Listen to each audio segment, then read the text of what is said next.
Ayun, so una po sa lahat, gusto ko pasalamatan yung leader na meron ako. And then, of course, si Lord and yung mga pastor na meron tayo. Ah, First, I want to share na nawin ako sa URS. Yung March this year, actually, katapusan ng March. And then, ayun yung career orientation sa URS. Sabi doon, that really got my attention that time kasi unang-una, sa McDo siya. I was like, kami na yung orient, may pagkain pa. And then, doon pa lang, extraordinary na. And then, sabi ko pa sa mga klase ko that time, baka sa tapat lang ng McDo. And sabi nila, malamang sa loob. And then, I responded doon na okay, na ang nasa isip is yung food. And then yung job. And fast forward, ayun, na-orient, pumunta doon, then nag-first time ng Wild Side, and then nag-first time ng Sunday, and cell group, ayan, may jawline pa ako dyan. And then, ayun, nung na-one-verse ako ni Ate Len sa Cafe Detour, doon niya sinabi sa akin yung mga kailangan for home office na not just work. And then, at first, hindi ganun ka deep yung desire ko to give. Na that time kasi, wala talagang experience sa work. Tapos, baby ni mama. And last, lahat hinihingi. Ma, loadan mo ako niyan. Ma, ganito, bili mo ako ng ganyan. And then, kaya hindi ako sanay magbigay. I could give, hindi ko kaya magbigay financially kasi in the first place, wala ako noon. And then, kapag sa time naman, okay, kapag kaya ko, pupunta ako. Kapag may time, kapag available, hanggang dun lang. And then, kapag tinamad, reason na ganito, reason na ganyan. But the Lord revealed na when you give, it's not only kapag meron ka, but kapag paano ka magtitiwala sa Kanya kapag wala ka na. And then, sa true giving, God delivered me from the entitlement na kaya ko lahat. He enabled me to give kila pastor na mag-first fruit through home office. That requires full trust kasi not just mere might. Kasi hindi ko kaya na ako lang. And then, because honestly, hindi ko alam noon kung saan ko huhugutin yung pang cell group ko, hindi ko alam kung saan ko huhugutin yung pamasahe, yung baon ko sa school. And then, but doon ko mas natutunan na mas magtiwala sa leader na meron ako and then sa mga leader na binigay sa akin ng Lord. Sabi sa Genesis 26 verse 12, fresh planted crops in that land and the same year reaped 100-fold because the Lord blessed her. Grabe na yung mga binigay sa akin ni Lord through home office. Nung nagbigay ako ng first fruit, kapag may nagtatanong sa akin na paano ako nag-first fruit, hindi ko rin alam. Kasi actually, si Lord lang yung may kayang gawin yun sa life ko na dati walang-wala ako, but now, kaya ko palang magbigay ng ganon. And when I look back, simula nung nawin ako, it was 8 months ago, na sabi ko, Lord, alayo ko na pala. And I know na the best is yet to come. And when giving, God delivered me from lack of trust. Actually, alam yan ni Ate Len. Alam niya kung gaano ka negative thinker.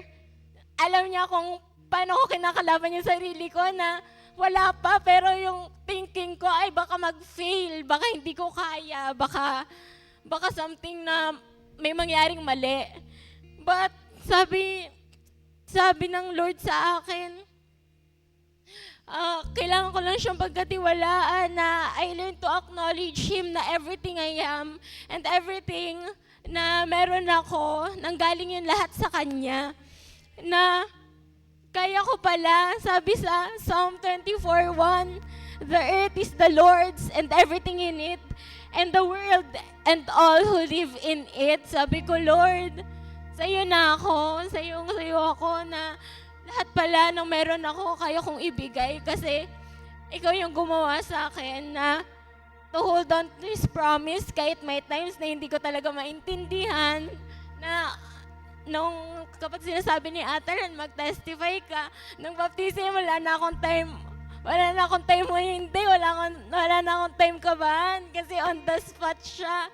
But glory to God. Sabi ni Lord, sumunod ka lang. And now, I'm on my third year college and challenging talaga on all out. Yung dating kapag may quiz and exam, pinaghahandaan ko days before. But now, yung on the way ko na lang sa jeep, na kapag nakasakay ako sa jeep, nasa darangan lang ako, tapos sa URSB ako nag-aaral. So, kung mabilis, 5 minutes. Kung matagal, 7 minutes. Ganun ko na talaga pinag-aaralan lahat. But now, parang normal na yung presentation kapag may research defense kasi on the same day, binabasa ko na lang.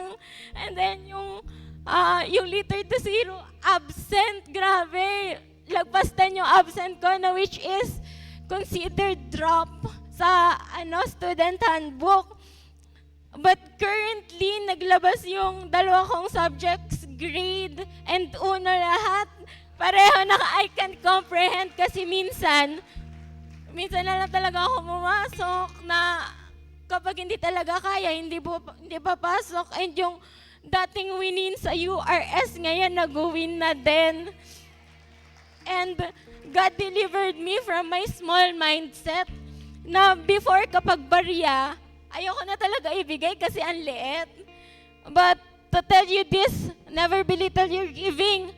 Kasi if malaki yung heart mo dyan, God will bless you more than what you can give. And sabi niya sa Luke 24, verse 3-4, truly I tell you, this poor widow has put in more than all others. All these people gave their gifts out of their wealth, but she out of her poverty put in all and she have to live on. Ayun, tapos doon ko na na-realize na, Lord, wala to sa mga binibigay ng iba na, grabe, 5 digits, 6 digits, pero to Lord, barya lang, pero ito lahat na meron ako. And God delivered me from thinking na what only I can give, ayun lang, na doon na natatapos, na hanggang sa makakaya ko, but now, sabi ni Lord, magbigay ka kahit hindi mo na kaya. And then, but now, able na din ako i-bless yung mga disciples ko and yung co-leaders ko. Kasi karamihan students pa, sabi nga nila, ayun na parang andyan na si Nanay Fresha. Tapos, kahit pamasahe lang na, I always tell them na mas mahalaga sila sa pamasahe. And then to the point na nitong mga nakaraang 10 gabi, naglalakad na lang kami pa home office kasi wala na talaga. But sabi ng Lord, yung isang taong yon, generation yon. And then, lastly, God delivered me from my narrow sight na kung ano lang yung nasa harapan ko, ayun lang talaga. Na nung graduation ko na encounter meal talaga ako, not because I testified it beforehand. Napupunta si Mama, but galing siya nun sa Bicol, so sabi niya aabot siya.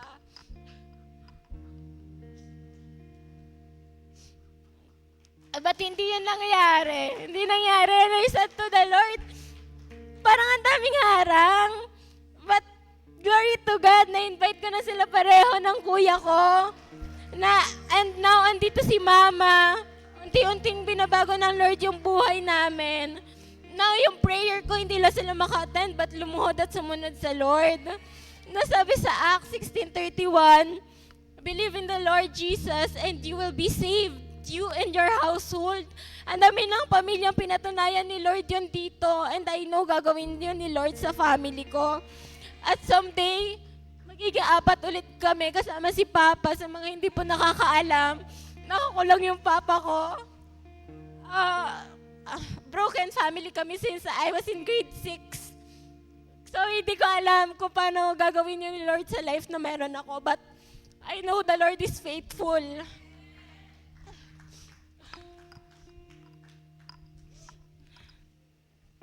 Kahapon din, invite ko yung BFF ko na ang tagal ko na ini-invite and I know, simula pa lang yun. Now, malinaw na God gave me everything first before I decided to also give back. Nasa Kanya muna lahat ng galing before ako able magbigay. Na it's not only about giving your best, but also how's your heart when you give it. Sabi din na when you choose to give, you're positioning yourself to break all the strongholds na dinedesire mo na i-deliver ka ni Lord doon. And when you give, you are aligning yourself with your true design and purpose. Amen. Let us raise our hands and thank the Lord. Pwede ba sa mga oras na to, yung narinig mong testimony kanina, Lord, mangyayari din sa akin yon. Yung ngayon nakikinig ka, next time ikaw nang tatayo dito sa harapan para ipagsabi yung ginawa ng Lord sa'yo. Pwede ba sa mga oras na to, let us pray. Lord, maraming salamat, Panginoon, sa gabing ito.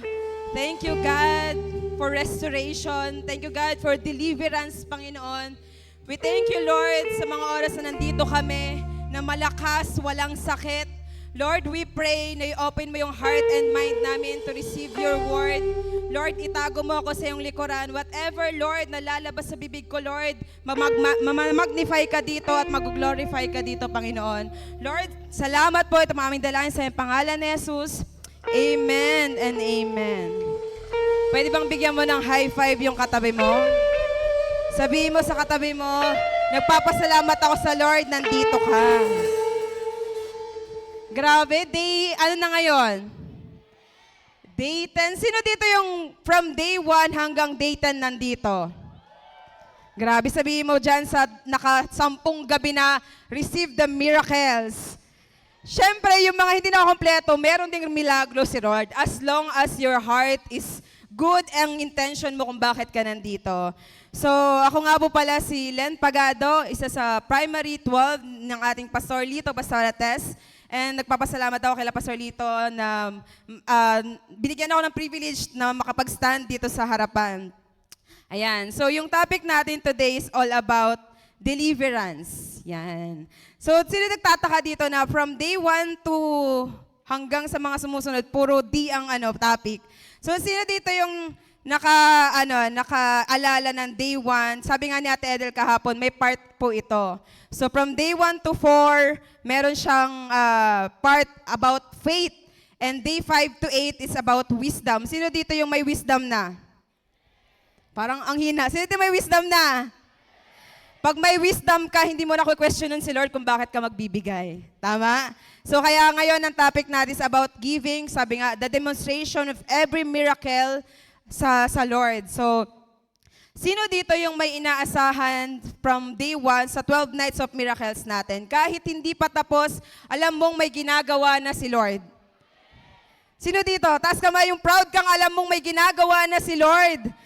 So, hindi mo alam yung hinihingi mo ngayon kay Lord, one day bibigay niya yan. Nakalimutan mo ang ipag-pray, pero one day, magugulat ka na lang, ito yung pinag-pray ko nung Sambang Gabi 2025. Diba? Sino dito yung dating nagsambang gabi ka, madami kang na-receive na yung pinapanalangin mo, and ngayong day, sambang gabi na to, na 12 nights of miracles, naniniwala ka na gagawin ulit ni Lord yon. Amen? So, si Lord nagpapabida sa mga taong fully surrendered ang life sa Kanya. Tingnan mo yung katabi mo kung fully surrendered na yan. Pag masasabi mong fully surrendered na, yung wala ka ng excuse, di ba? Dapat tanggalin na natin lahat ng excuse. Sabihin mo, tanggalin mo na ang excuse. Kasi si Lord pa nag-promise, hindi niya sinasabi ng, ay, wait muna. Di ba? Hindi nag-excuse si Lord, pero pag nag-promise si Lord sa'yo, ibibigay niya talaga. Amen? sabi dito, God's deliverance often meets us when we choose to trust Him in seasons of lack. Diba? So, deliverance through giving. Meron po akong 4 na gustong i-share. Sabi dito sa number 1, crying out to God in seasons of lack. Sino dito yung nagkukulang? Amin lang. Sino dito nagkukulang? Not just in finances, but in different areas of your life. Like, kulang ka sa faith, sa courage, sa wisdom, sa love. Yung mga bagay na parang feeling mo kulang ako. Tingnan mo yung katabi mo kung kulang-kulang. Ibang kulang yon. Yung kulang na alam mo, si Lord lang ang makakapag-fulfill. Amen ba? Kaya ka nandito sa mga oras na ito kasi alam mo, naniniwala ka na Lord, kulang ako, may mga bagay ako na hindi ko nararamdaman pero one day, ibibigay mo sa akin yon. Sabi sa Psalms 34 verse 17, the righteous cry out and the Lord hears them. He delivers them from all their troubles. So pag sinabing the righteous cry out, even people who love God still face trouble. Hindi ibig sabihin na nagsisimba ka, nagde-disciple ka, buo ang 12 mo, buo 144 mo, hindi ka na makakaranas ng trouble. Di ba? Parang ang feeling kasi nila parang laging masaya ang leader, parang walang problema. Di ba? Hindi, pag may problema ka, hindi na dapat pinapahalata. Tingnan mo yung katabi mo. Di ba? Kasi, spirit transmit spirit. Kung yung mukha ng katabi mo, parang lugmok, parang hindi pag tiningnan mo, parang ang saya-saya mo, pag tingin mo sa kanya, di ba, parang nawala yung saya mo, dapat ikaw ang rason kung bakit masaya yung katabi mo. Yung mukha mo pa lang, pag tiningnan, parang delivered na talaga sa sadness. Di ba? So sabi ito, even people who love God still face trouble. Being righteous does not mean a trouble-free life. Hindi ibig sabihin na nag-Christian tayo, born-again Christian tayo, naglilingkod tayo kay Lord, hindi na tayo nakakaranas ng trouble. Kasi the moment na meron kang challenges, meron tayong troubles, problems, any kind ng hardship, ibig sabihin, pinapatatag ni Lord yung faith na meron ka. Sino dito yung alam mo na every day of your life, Lord, parang pahirap yung problema ko Ibig sabihin, lumalaki ng tiwala ni Lord sa'yo. Di ba? Kasi kung maliit pa lang yan, sabi ni Lord, ang liit pa kasi ng pananampalataya mo baka bigla kang umalis. Di ba? Kaya yung mga wala na ditong nakikita mo, maliliit ang pananampalataya. The moment na malaki ang binibigay na problema or nararamdamang problema, ibig sabihin, the greater the challenges, the greater the blessing. Amen? So, sabi na, the Lord hears them. God is attentive, not distant. The moment na nagpe-pray ka, alam ni Lord, naririnig yun ni Lord. Sino dito yung kwene-question mo si Lord minsan na parang bang, Lord, parang hindi mo naririnig yung prayers ko?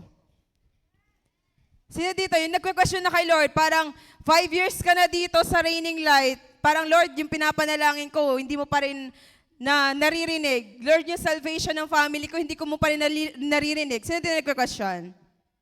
Yung 5 years ka na dito, hindi pa rin nawiwin ng family. 1 year, o kahit bago, sino dito yung alam mo na nagnananalangin ka na yung salvation ng family mo? Kung nandiyan ka ngayon nakaupo, naririnig mo to, gagamitin ka ni Lord.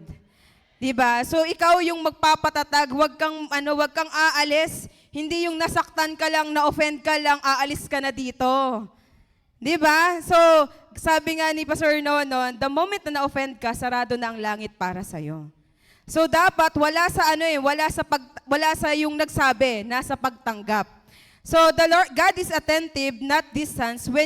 When we cry out, we are not ignored or delayed because of our situation.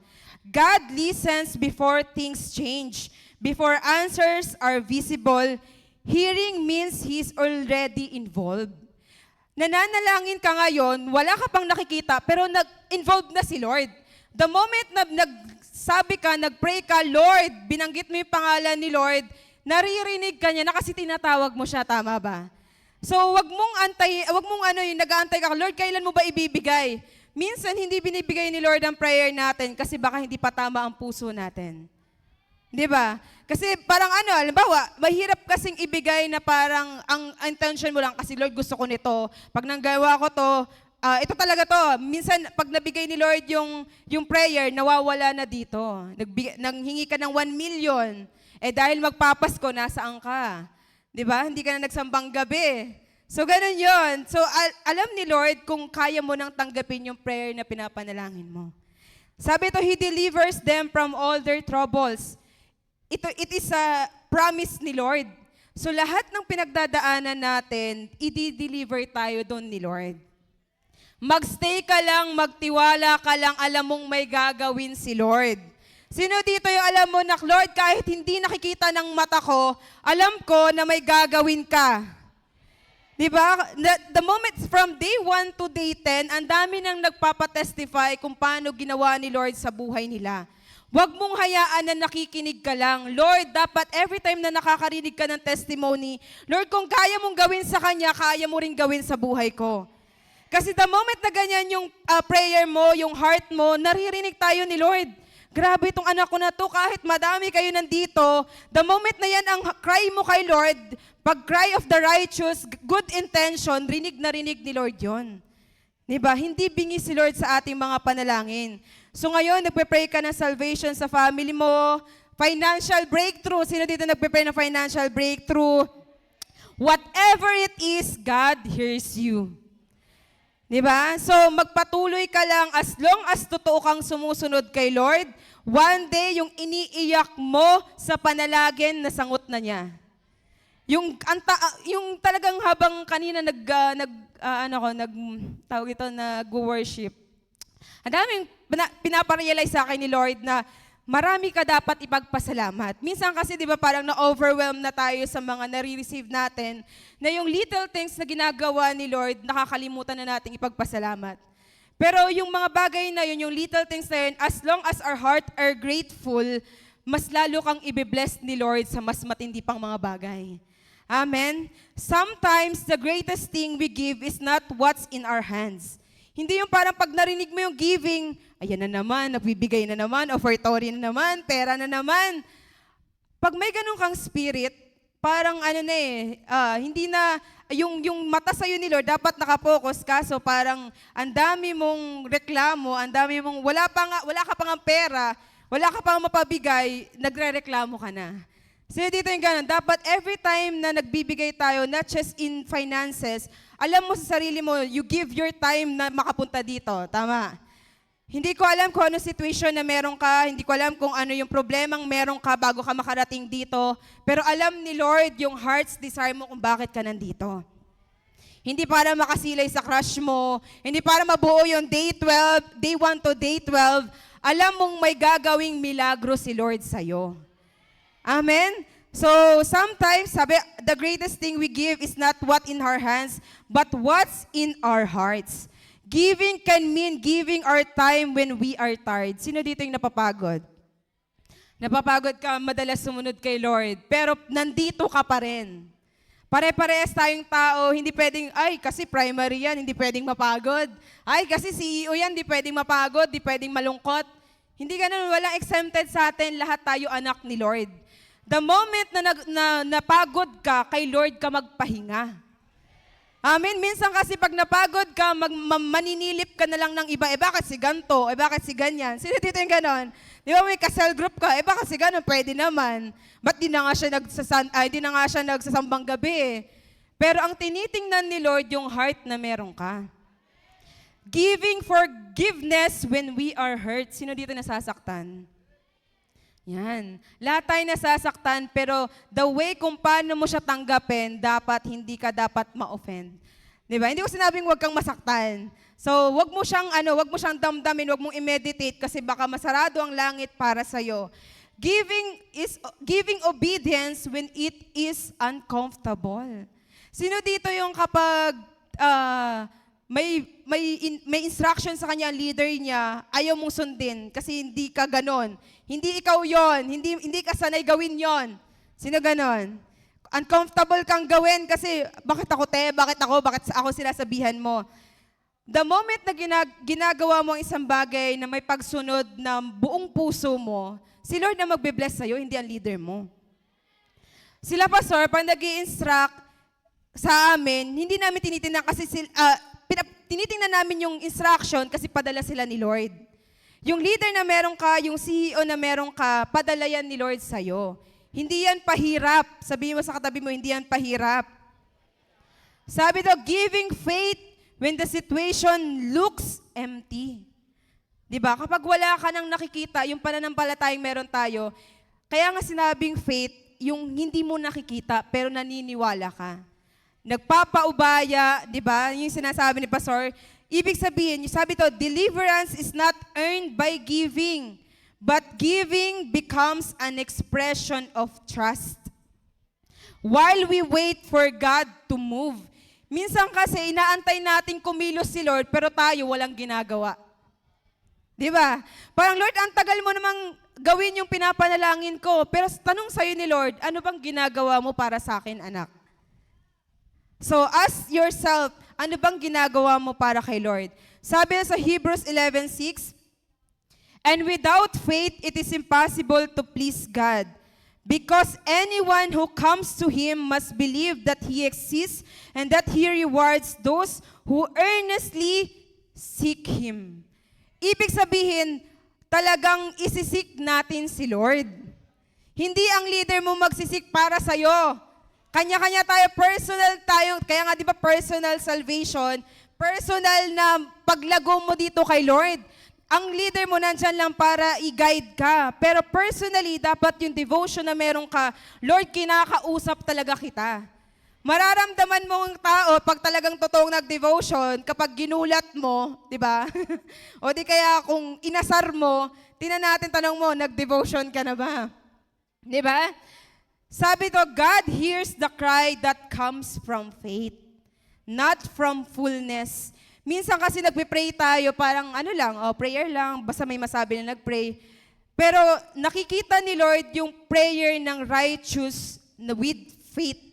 Kasi minsan pwede mo sabihin, okay Lord, nakapag-pray ako, magaling ka mag-pray. Pero the moment na yung heart mo connected sa heart ni Lord, yun yung matinding prayer.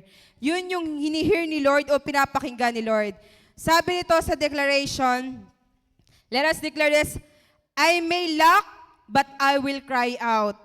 God hears me and deliverance is coming. Sino din naniniwala na kulang ako ngayon, pero Lord, pupunuan mo ko. Hindi ng Bombay or kung sino mang kamag-anak mo, kundi si Lord lang. Amen? Number 2, giving as an act of faith and not abundance. Kasi madaling magbigay kapag meron. Tama ba? Madaling magbigay pag may sobra. Yung parang ito lang, kaya ko na to. Di ba? Sabi sa Luke 6 verse 38, give and it will be given to you a good measure, pressed down, shaken together, and running over. Nagbibigay ka, hindi dahil meron ka, kundi dahil nagmamahal ka. Sabihin mo sa katabi mo, nagmamahal ka, kaya ka nagbibigay. So yung pagbibigay natin, hindi tayo nag-iintay ng kapalit. Alam mo sa sarili mo yan, di ba? Pag nagbigay ka, sana bigyan din ako. Binigyan ko ng iPhone 17, sana bigyan din ako ng iPhone 17 Pro Max. Sino din gano'n? Nagbigay ka ng pera, nagbigay ako ng 100 dito, sana pag binigyan ako, 200. Pag gano'n ang thinking mo, hindi ka i-bless ni Lord doon. Pag nagbigay ka, wala ka na doon. Di ba? Nagbigay ka kasi mahal mo yung tao na yon. Hindi ka nag-aantay ng kapalit sa kanya. Kasi ginagawa mo yun, mahal mo si Lord, mahal mo yung tao, si Lord ang magbe-bless sa'yo. Amen? Giving activates God's principle of increase. Ngayon na kulang-kulang palang nararamdaman mo, kulang ka sa finances, kulang ka sa faith, or kung anumang kulang sa'yo, love, God will increase that as long as you align your heart to God. Sabi sa 2 Corinthians 9:6-8, whoever sows sparingly will also reap sparingly, and whoever sows generously will also reap generously. So what looks small in our hands become great in God's hands. Amen? Sabi nga, wala sa laki ng binibigay natin. Ang tinitingnan ni Lord, paano yung heart condition mo, nung binigay mo yon. Yung binigay mo yung time mo kay Lord, binigay mo yung finances mo kay Lord. Hindi ko alam kung ano yung sinuko mo para kay Lord. Just to deliver you kung ano man yung pinagpe-pray mo. So, giving is not measured by how much we have, but by how much we trust God. Sino dito naniniwala na, Lord, naniniwala ako. So, every time I give, alam ko, God, na ikaw ang magpupuno sa mga kakulangan ko. Faithful giving releases God's principle of increase. Sabi ko nga kanina, giving is not about an extra. It's about obedience. Kaya ka nagbibigay kasi yun ang principle ng Bible. Diba? The more you give, the more you receive. Amen? Faithful giving declares that God is the source. Si Lord ang source, tandaan mo yan. Hindi ang trabaho mo, hindi ang nanay at tatay mo, or kung sino man yung hinihingan mo. Si Lord ang source natin, not our situation, not our position. Si Lord lang. When we give willingly, we align ourselves with God's principle of increase. Sabi, you don't give because you have enough. Ito yung maganda eh. You give because God is enough. Amen po ba? May Lord ka, enough na Lord. Alam ko, Lord, na ipoprosper mo ako one day. Di ba? So, our declaration, I give in faith, not in fear. The moment na nagbigay ka, dapat hindi ka takot. Lord, pang-kuryente namin to eh. Lord, pang-bigas namin to eh. Pero dahil may faith ka, ibibigay mo kasi hindi ka takot. Amen? God is my source, not my situation. Amen? Number 3, obedience releases deliverance. Ito yung sabi sa Kings, yung kwento dito is about the widow. Basahin ko siya sa Tagalog. May isang babaeng balo sa bayan ng Saperta. Siya ay mahirap at gutom. Ang natitira na lang sa kanya ay kunting harina at kaunting langis. Sabi niya, iyon na ang huling pagkain nila ng kanyang anak. Pagkatapos nito, wala na silang aasahan. Dumating si Propeta Elias at humingi ng tinapay. Sa paningin ng tao, hindi ito makatarungan kasi hinihingan pa eh, no? Bakit hihingi pa sa taong wala nang halos? Pero ang hinihingi ni Elias ay hindi lang yung tinapay at ang langis. Ang hinihingi niya ay ang tiwala ng babae sa Diyos. Ang babae ay naharap sa isang desisyon. Ibibigay ba niya ang huling hawak niya o kakapit siya sa takot? Pinili niyang magbigay, hindi ng harina ang ibinigay niya niya ang kanyang takot, ang kanyang kontrol at ang kanyang kinabukasan sa Diyos. At nang siya'y sumunod, may nangyaring himala. Hindi naubos ang harina, hindi nawala ang langis, araw-araw may sapat. Amen. Kung nangyari ito sa Bible, nangyayari din ito ngayon. Ito harina lang or langis sa atin, baka pambigas mo yan sa mga nanay. Ito na lang yung pangkain namin ngayong gabi. Pero hindi ka magpapadala sa takot, kundi magpapadala ka sa pananampalataya sa Diyos. As long as God leads you to give, wag mong hayaan na malungkot ka. Kasi si Lord ang nangusap sa'yo. Amen po ba? So ang himala ay hindi dumating bago siya nagbigay. Dumating yon pagkatapos niya magsunod. Nung sumunod siya, dun lang siya bless ni Lord. There is a blessing after obedience. Amen po ba?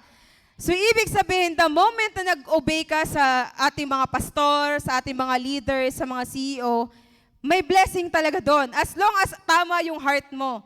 Minsan kasi nag-obey ka, pero parang busangot yung mukha mo, di ba? Masabi lang na nag-obey ka. Pero as long as your heart is aligned to God, aligned to your leader, God will bless you. Hindi niya binigay ang sobra, ibinigay niya ang lahat. At doon nagsimula ang deliverance. Hindi ko alam kung ano yung kulang-kulang mo ngayon, finances man yan, but God tell you today, sumuko ka, surrender mo lahat ng takot mo and I will deliver you. Sa lahat ng takot mo, i-deliver tayo ni Lord.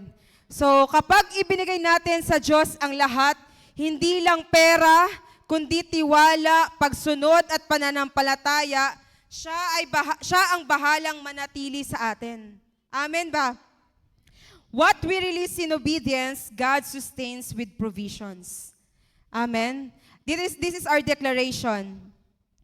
I obey when it's hard. My obedience releases God's provision. Madali kasing sumunod pag gusto mo, tama? Madaling sumunod pag gustong gusto mo. Paano na kung hindi mo gusto? Diba? Sabi ni Pastor, ang totoong obedience, yung sumusunod ka kahit hindi mo gusto. Kasi one day, maiintindihan mo kung bakit yan ang instruction sa'yo. Amen? And sabi ito, number 4, God's promise to turn lack into overflow. Amen. Ngayon kulang ka, si Lord, one day, overflow yung meron ka. Yung pagkain nyo ngayon, hindi pa ubos, meron na naman bukas hanggang sa mapapanisan na kayo.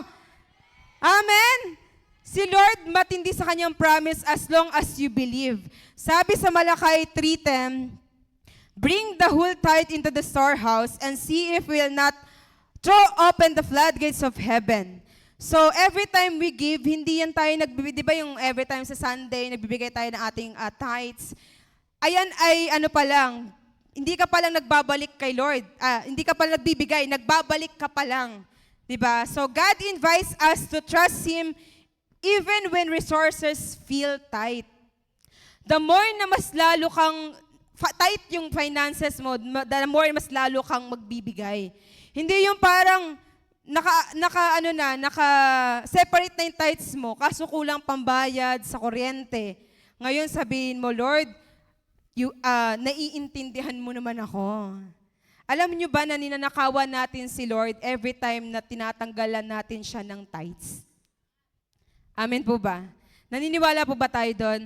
As long as naniniwala ka sa tithes, sa offering, na tama ang puso mo, God will bless you 100-folds.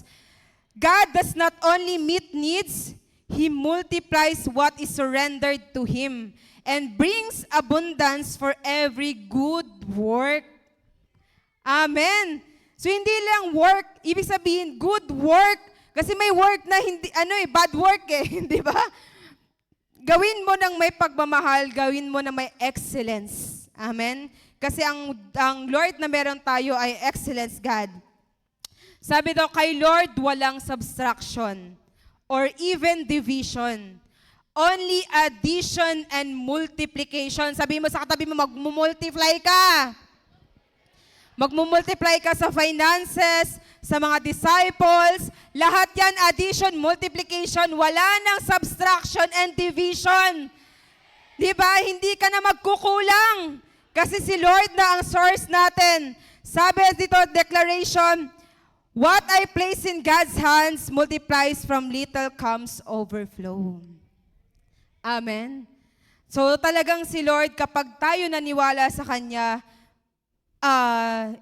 yung little faith na meron ka, dapat lakihan mo na. Amen. So habang piniprepare ko tong nung outline ko, it's about deliverance. Nasa kwarto ako, then I asked the Lord, ano yung gusto mong i-testify ko, Lord. And then binalik lang ko ni Lord sa kung paano kami nagsimula. Hindi ko alam kung halos lahat, ang dami ng bago. So sa kaalaman po ng lahat, kami po ay mga taga Surigao. So hindi po talaga kami taga dito. So kung minsan nabibisaya yung pagbigkas namin kasi talagang kami taga Mindanao, so Bisaya. So ang buhay namin doon ay meron kaming may sarili kaming bahay, may negosyo. Pero one day merong pumuntang treasure hunter kasi sa Mindanao hilig ang mga ganon, di ba? So yung mga mina-mina. Ang bahay namin doon dati ay kakagawa lang. So in-extend and parang kaka-bless lang din. So ang ganda na. Then may pumuntang taga Manila na treasure hunter. And that time, kinausap yung parents namin. Sabi, meron akong nakita sa bahay nyo, sa mismong loob ng bahay nyo sa ilalim, na isang ginto. So, nung time na yon, syempre mga bata pa kami, ang mother ko hindi muna naniwala. Niniwala. Pero ang daming binibigay ng yung treasure hunter, ang daming sinasabi na may kukunin sa pamilya nyo. Sino naman di matatakot, di ba? May kukunin sa family nyo at pag hindi nakuha yung treasure or yung ginto na nasa ilalim ng bahay nyo.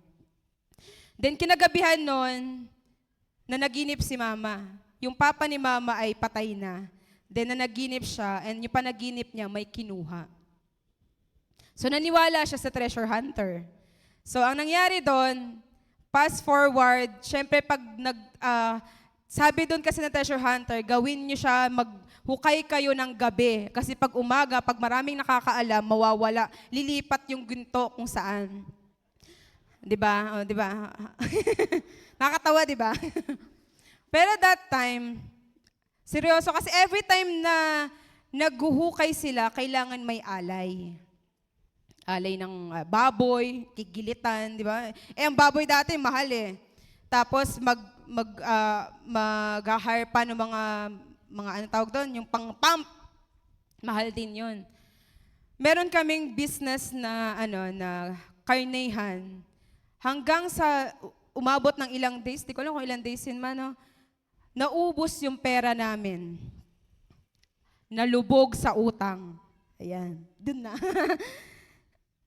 Okay yung life namin noon, pero wala kaming Lord. Akala namin okay na kami that time. Pero that moment na yung situation na yon, nalubog kami sa utang, pumunta si mama dito sa Manila, syempre para makaahon, ganon. And then, syempre, ang feeling namin, para makaahon kami, kailangan magtrabaho. So pumunta si mama dito, sumunod si papa kasi di daw niya kaya pag wala si mama. Ayan. Sumunod siya kay mama, then umalis sila, then naiwan kami ni Ate Let. Ayan. And that moment pa na umalis sila, birthday ko pa that time. So actually, nung nangyari yun, bago ako makakilala kay Lord, kahit nandito ako, hindi ako naniniwala sa birthday. Ayan, hindi ako naniniwala sa birthday. Kasi nga, parang that time, parang buo kami, pero parang hindi. Ganon. So, nangyari yon. Nung 1 year lang kami, dinala kami ulit, kinuha na kami sa probinsya. And then, nung nandito na kami, 2010 ata, yun na ba? Nandito kami, buo kami sa bahay, pero parang hindi pa rin. Para kaming boarding house. Sino dito yung buo kayo, pero parang boarding house? Walang pakialam sa isa't isa, walang pakialam sa ate mo, walang pakialam sa kapatid mo.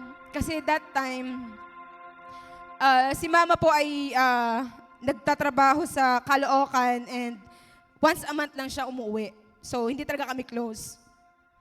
Ever since, nung bago kami makakilala kay Lord. Then si Papa, mason siya, gabi lang, nakikita na lang namin siya, gabi na, patulog na kami. Kasi maaga siya umaalis, 4 a.m., umuwi siya, 8 or 9. Kami sa school lang, ganun. Pero that time, parang mukha kaming buo, pero parang hindi. Nung time na yon, parang every time na parating parating ang Pasko, sino dito yung pagpasko, di ba? Dahil nga kulang-kulang kami, walang sapat na pera, nag-aaral pa lang kami that time. Ang pinagpe-pray ko doon na one day, Lord, one day pag nagpasko, marami kaming pagkain sa pagkainan. Yun ang pinagpe-pray ko that time. Di ba ako nakakakilala kay Lord noon? Then, yung makakakain lang kami sa labas, every time na uuwi si mama galing Caloocan. So, once a month lang. Masarap na sa akin yung pagkain sa SM, sa food court.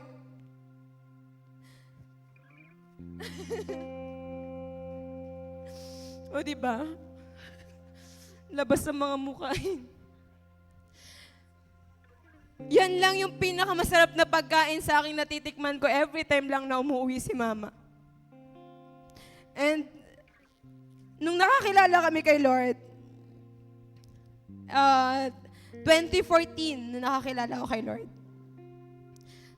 College, actually, second year college na ako ini-invite, pero matigas sa mukha ko. Kasi nga, may something sa heart ko na hindi pala ako okay. Hindi ako okay sa family ko, may sama ako ng loob kahit na kinuha nila kami sa probinsya.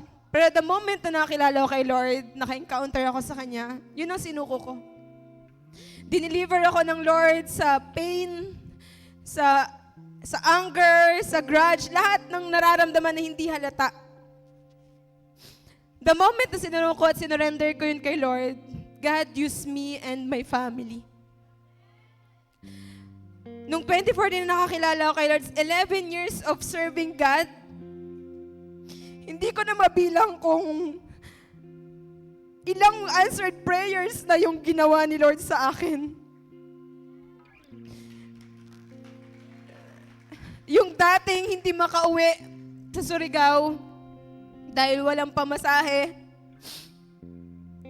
ngayon, by the grace of God, every year nakakauwi kami. 3 times pa. Grabe si Lord. Yung dating hindi makabili ng yung dating hirap makauwi, 'di ba? Sa Surigao, nung time din ng 2024, kami yung nag-host ng reunion. After 10 years atang hindi kami nakauwi kasi nga wala kami. Pero nung sumunod kami kay Lord, grabe yung dineliver niya sa amin. Yung dating uma-attend lang ng reunion, ngayon nag-host na. Yung dating hirap makabili ng masasarap na pagkain, ngayon kahit saan gusto kumain, nakakakain na.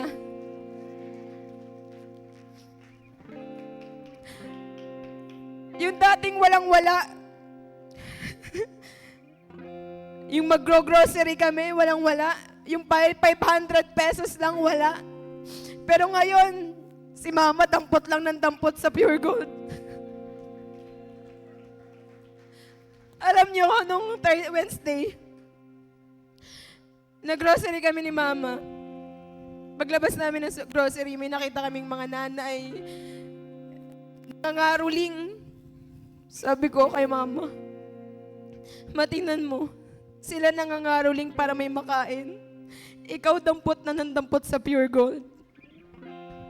Alam niyo, sabi ni Mama sa akin, mag-delight lang talaga kay Lord. Hindi ba napasok pa niya yung topic niya last time? Delight, totoo yun. When you delight to God, God will bless you abundantly. Yung dating empleyado, ngayon may sarili ng negosyo. Yung dating uma-attend lang ng party at nag-aantay ng bonus sa korpo, ngayon ako na nagbibigay ng party at bonus sa HO. Thank you, Lord. At yung dating pangarap ko noon na makasakay ng eroplano, di ko na mabilang kung ilang beses na akong nakasakay. Nakaka-travel sa ibang bansa. Grabe, nung time na ginagawa ko to, naalala ko talaga every time na nakakakita ako ng eroplano, sabi ko nung nasa Surigao ako, kailan kaya ako makakasakay nito? Nakakasakay lang dyan yung mga mayayaman. Sinunditin ka nun. Pero grabe si Lord. Ngayon, pinaparanas niya na sa akin.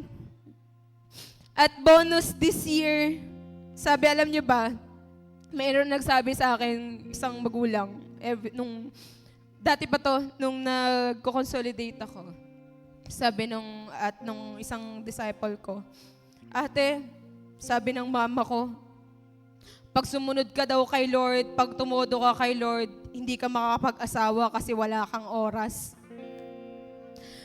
Oo, ganun. Tapos, nung time na wala pang, isip-isip ko, oo nga, no, ang dami ng matatanda sa church.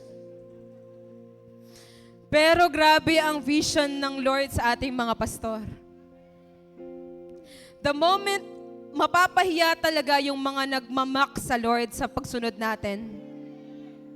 Kasi yung dating kami lang yung naglilingkod, bonus this year na dagdagan yung family namin. Nakapag-asawa si Lord tuloy. Nakapag-asawa si Mac ng premium wife. And naniniwala ako na lahat tayo, lahat ng mga single, sino din single, men and women, makakapag-asawa ka na may takot kay Lord. What starts as nothing becomes a testimony. When we place in God's hands, when righteous cries and give in faith, God brings deliverance that turns lack into greatness. Ngayon na walang-wala ka, ngayon feeling mo wala ka, check mo kung ano yun ang ginawa ni Lord, ba't ka nag-stay ngayon? Yung mga konting bagay na yan, malalaman mo how great is God is. Grabe si Lord. If God delivered you from trouble, He can deliver you from lack. Trust Him, obey Him, give in faith. I started with nothing. Lahat kami, nag-start ng family ko ng nothing. But God turned it into a great things. If you're here today and you feel like you're in a seasons of lack, pwede ba tayong tumayo?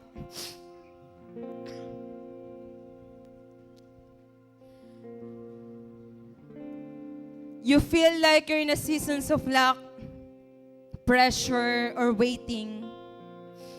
This moment is for you. You've been crying out to God and maybe nothing has changed. But hear this clearly. God hears the cry of the righteous and He delivers. If you need deliverance in your finances, your peace, your family, or your faith, I invite you to come forward. Yung meron kang pananampalataya na, Lord, kung kaya mong gawin sa mga nakatayo dito, kaya mo rin gawin sa akin. Hindi ko alam kung anong situation mo sa family mo. Hindi ko alam kung anong situation mo sa life na meron ka. But God will deliver you. If you need deliverance in finances, ask the Lord. As you come forward, surrender your life to Him. Surrender your life fully, your trust to Him. Pwede ba sa mga oras na ito pumikit ka? And alalahanin mo yung mga bagay na ginawa na ni Lord sa iyo at gagawin pa niya. This is the moment of surrender and trust. As we worship the Lord, as all be reminded how great is His faithfulness. As you worship this song, feel it. Worship God as if this is your last breath. Worship the Lord.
Thank you, Lord.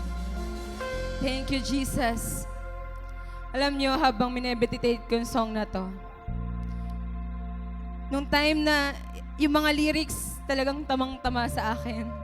Sabi to, it was lonely in the dark, but you were working. It was painful, it was hard, but you were working. All things for my good are good. Couldn't feel you at that time, but you were working. Minsan feeling natin hindi natin nararamdaman si Lord, but God is working. Full of questions, wondering why, but God is working. Sa mga oras na to, kung kine-question mo si Lord, pwede bang isurrender mo lahat ng doubts mo kay Lord? Mga bagay na hindi para kay Lord. Negative thoughts, surrender it to God. Kasi the moment na madumi ang heart mo, yung mind mo, hindi yan i-bless ni Lord. Sabi dito, when I look back over my life and I think how good you have been, my soul sings, great is your faithfulness. When I get your love on my mind, I get grateful all over again. My soul sings, great is your faithfulness. Sabi na sa bridge, you turn it around. Don't know when, don't know how, but you always do it somehow. Hindi mo alam kung kailan gagawin ni Lord yung pinapanalangin mo. From the moment sa mga oras na to, cry out to God, Lord, ito yung pinapanalangin mo. Alisin mo lahat yung mga bagay na hindi nakakalugod sa'yo. Lord, deliver us from oppression. Deliver us from sin, Panginoon. Hindi ko alam kung ano yung sin ng meron ka. But Lord, sa mga oras na to, sa mga taong nandito sa harapan, Lord, deliver us sa mga bagay na hindi nakakalugod sa'yo. Lord, sa mga oras na to, hindi kami aalis ng hindi malinis sa harapan mo. Sa mga oras na to, pwede bang ikaw sa mga oras na to mag-cry out kay Lord? Ikaw ang mananalangin kay Lord. Cry out to God. Ano yung kulang sa'yo? Kulang ka sa finances, give. Kulang ka sa love, magmahal ka. Kulang ka sa kung ano mang merong kulang sa'yo, yun ang ibigay mo. Lord, we pray and we declare, whatever we ask in prayer, Lord, naniniwala kaming pinapakinggan mo kami. Lord, sa mga taong nakataas ng kamay, sa mga taong nag-surrender ng life sa'yo, Lord, hear them, Panginoon. Lord, alam ko kayo ang source namin. Kung kaya mong gawin sa life namin, sa family na meron ako, kaya mo rin gawin sa kanila. Lord, thank you, God, for your deliverance. Thank you, Lord, sa mga bagay na nasurrender namin ngayon sa mga oras na to. Pwede ba, as you surrender your life to God, wag mo nang gawin ulit yon. Have a repentant heart kay Lord. God knows your heart. God knows your situation. And God will deliver you. Ano man yung mga nagpapahirap sa'yo, nagpapakulong sa'yo, God will deliver you as of today. Sa mga oras na to, dinideliver ka na ni Lord sa mga bagay na nagpapahirap sa'yo, nagpapabilanggo sa'yo.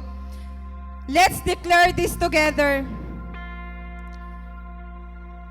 I cry out to God and He hears me. I give in faith, not in fear. I obey and provides. God provides. What I place in His hands multiplies. I may have started with nothing, but God is turning it into a testimony. Thank you, Lord. Thank you, God, for this day, Panginoon. Lord, salamat, Lord, sa word mo. Thank you, God, for deliverance. Naniniwala kami, Lord, na lahat ng bagay na pinapanalangin namin, Lord, we receive it by faith. Panginoon, kasi naniniwala kami in your perfect time. Lord, mararanasan namin ang abundance. Mararanasan namin ang overflow kasi naniwala kami sa'yo. Lord, thank you, God. We declare all these things in the mighty name of Jesus. Amen and amen. Habang bumabalik tayo sa mga upuan natin, alam ko meron dito sa lugar na to na first time mo na dito sa church. Kung ikaw ay first time, pwedeng patasan kami ng mga first timer dito. Congratulations sa iyo, no? Kasi naniniwala ko sa Lord, walang aksidente. So yung kunento ng kapatid ko kanina, hindi siya madali. Pero pag sinuko mo pala kay Lord, diniliver ka ni Lord, maniwala ka lahat ng bagay na hindi mo kayang gawin, magagawa mo. So this time, pwede bang tumayo tayo ulit? At inanyayahan ko dito sa unahan, lahat po ng mga first timer, na gusto mong tanggapin si Lord sa heart mo. Alam ko marami kang pinagdaanan, hindi ko alam kung ilang taon ka na. Pero sabi ng Panginoon, this time anak, bigyan mo ako ng chance sa buhay mo na kumilos. Kung sa pamilya namin kumilos ang Panginoon, hindi kami nagdalawang isip na ibigay yung buhay namin. That moment, nung tinanggap ko si Lord sa life ko, never akong nagsisi na tinanggap ko si Lord. Kasi yung mga bagay na hindi ko kayang gawin, nagawa niya, nagawa ko sa tulong ng Panginoon sa life ko. Kaya pwede ba yung lahat ng first timer dito, kung sino man po yung nag-invite, samahan natin sila dito sa unahan, at para ma-experience din nila yung deliverance sa life nila. Pero bago nila ma-deliver yon, bago sila i-deliver ni Lord, kailangan muna nilang tanggapin si Lord bilang Panginoon ng buhay nila. Ang sabi po ng verse, yung binanggit nila kanina sa Psalms 34:17, the Lord hears His people when they call to Him for help. Hindi ko alam kung ano mga bagay na pinagdadaanan nyo, pero naniniwala ako na there's something sa buhay mo na gusto mong ma-deliver. Hindi ko alam kung emotion man yan, emotional problem man yan, family problem, finances problem, or even your friendship, sa studies mo kung ikaw nag-aaral, sa trabaho. Pero ang sabi ng Lord, lahat daw ng mga taong tinatawag siya, si Lord, ire-rescue ka niya. Pero bago niya magawa yon, ang sabi ng Panginoon, anak, gusto kong bigyan ng chance ikaw na kumilos sa buhay mo. Sa sobrang mahal tayo ni Lord, hindi niya inalaw na gawin tayong robot. Binigyan niya tayo ng free will, freedom to choose, and freedom to decide. Kaya ngayon meron akong tatanong sa inyo, gusto niyo bang tanggapin si Lord bilang Panginoon ng buhay mo? Pwedeng pataas ang kamay na gustong tanggapin si Lord bilang Panginoon ng buhay niya. So okay lang ba na sa gabing ito, ipagpipray ko kayo? Yung prayer na to, huwag mong pansinin yung nasa paligid mo, maganda ikaw at si Lord. Na Lord, hindi ako tinulak kung bakit ako pumunta dito sa harapan. Alam ko meron kang gagawin sa life ko. Kung narinig mo kanina yung mga testimony, sabi ng Panginoon, kikilusin siya sa life mo, sa family na meron ka. Pero gusto ng Panginoon na tanggapin mo siyang bilang Panginoon ng buhay mo. Pwede bang ipikit natin yung mata natin? At susundin mo lang kung ano yung sasabihin ko. Lord Jesus, at pwedeng itaas natin ang kamay natin bilang pag-surrender kay Lord. Lord Jesus, lumalapit po ako sa iyo ngayon, dala lahat ng kahinaan at pagkukulang ko. Inaamin ko na kailangan kita, na hindi ko kayang ayusin ang buhay kong mag-isa. Inaamin ko na ang aking mga kasalanan at humihingi ako ng kapatawaran. Naniniwala ako na ikaw ang anak ng Diyos, na ikaw ang namatay sa krus at muling nabuhay para iligtas ako. Naniniwala ako na kapag tumawag ako sa iyo, dinirinig mo ako at ililigtas mo ako. Mula sa lahat ng aking pinagdadaanan. Kaya ngayon, nag-commit ako na tanggapin ka bilang Panginoon at tagapagligtas ng aking buhay. Ibinibigay ko sa iyo ang puso, isip, at kinabukasan ko. Ikaw na ang maghari at gumabay sa hakbang ko. Simula ngayon, sa iyo na ako. Kasama na kita sa lahat. Sa pangalan ni Jesus, Amen. Alam niyo po ba na yung ginawa niyo kanina, may dalawang nangyari po sa inyo. Una, nagkaroon ka ng Diyos. Yung pangalan natin, nakasulat na sa aklat ng buhay. Sabi ng Panginoon, sobrang tuwang-tuwa lahat ngayon yung anghel sa langit. Kasi may isang taong tumanggap sa Kanya, hindi lang isa, ilan kayo nandito ngayon. Yun yung unang naranasan nyo, yung pangalan natin na sa aklatan ng buhay.